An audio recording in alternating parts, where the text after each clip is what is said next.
there's the cultural movement to move closer to freedom in morality.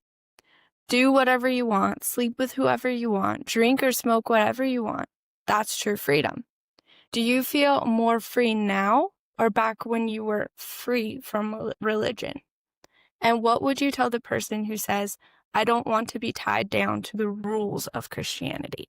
This was huge for me because it's like, it's rules. When you first start, you're like, oh, I can't do this, I can't do that. And then very quickly, your heart changes and you're like, I don't think I ever wanted to do those things. Why was I doing those things? Yeah.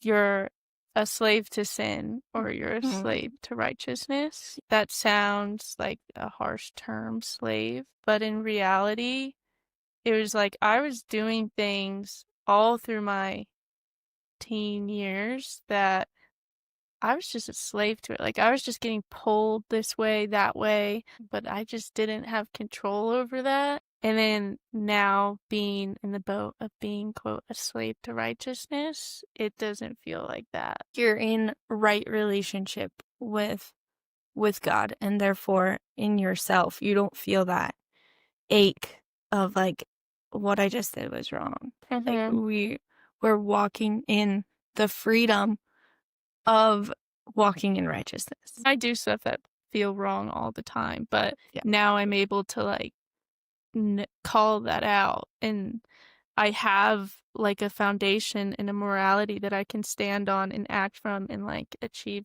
to reach. There's a place to go with that guilt, right? Whereas before you'd feel guilty for what you did, but there was no restitution for that. There was not truly. I can't do anything with this. Mm-hmm.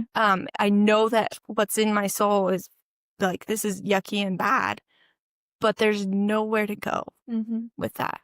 Whereas now, with our relationship with Jesus, we're able to cry out to him and be like, this is like, I know this is wrong. Please forgive me. And then there's like a restoration of our souls versus before there's none of that.